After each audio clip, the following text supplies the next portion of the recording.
고구마에 들어있는 식이섬유가 노폐물 배출에 탁월해 피부 미용에 특히 좋다고 하는데, 그리고 또 한 가지.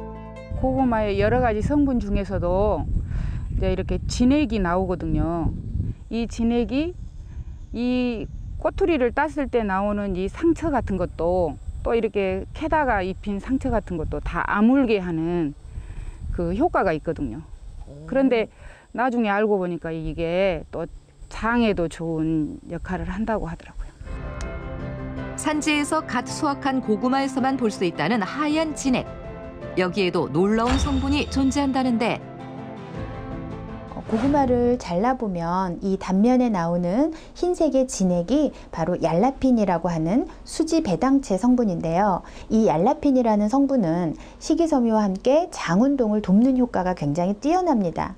얄라핀 성분은 가열을 해도 쉽게 손실이 되지 않기 때문에 고구마는 생으로 먹든지 익혀서 먹든지 상관없이 변을 부드럽게 하고 또 변비를 예방하는 효과가 있습니다. 고구마 산지답게 이 지역에서는 먹는 법 또한 남다르다는데, 얼른 이제 참 쉽시다. 얼른. 일한 뒤에 먹는 새참으로도 좋지만 한 끼 식사로도 든든하다는 고구마 요리. 간편하게 쪄서 먹고 떡으로 만들어 먹고 제철 맞은 고구마의 맛이 일품이라고 한다. 아이고, 고구마는 이렇게 김치하고 먹어야 제맛이 난다니까요. 속이 개운하니 맛있죠. 아, 고구마를 이렇게 물김치하고 먹어요? 그럼요.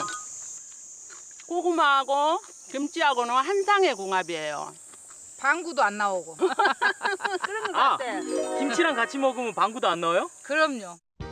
고구마의 퍽퍽한 식감 때문에 흔히 김치나 물김치를 함께 먹는데, 이렇게 먹는 것이 알고 보면 최고의 음식 궁합이라고 한다. 고구마를 먹었을 때 속이 더부룩하고 가스가 부글부글 거리는 거는 고구마에 들어있는 아마이드라는 성분이 장내 이상 발효를 일으키기 때문인데, 김치라든지 동치미에 들어있는 전분 분해 요소는 속을 편하게 해주고, 그리고 펙틴이라는 성분은 가스가 부글부글 거리는 것을 방지해주는 효과가 있습니다. 동치미뿐 아니라 펙틴이 많이 들어있는 사과와 함께 먹어도 같은 효과를 얻을 수 있다고 한다. 찐 고구마 외에도 이곳 주민들이 별미로 즐겨 먹는다는 고구마 개떡.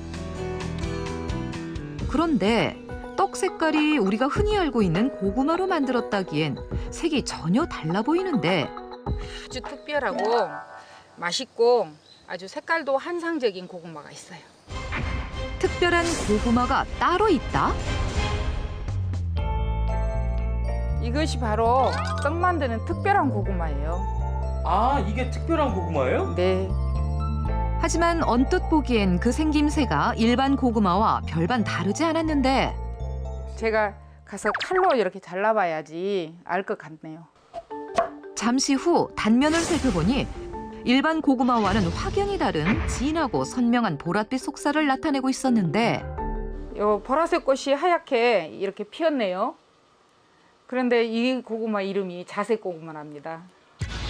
껍질만 보라색인 일반 고구마와 달리 속살까지 보라색인 자색 고구마.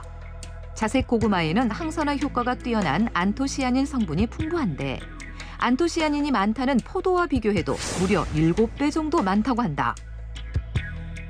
그렇다면 자색 고구마로 떡을 만드는 특별한 비법은 무엇일까?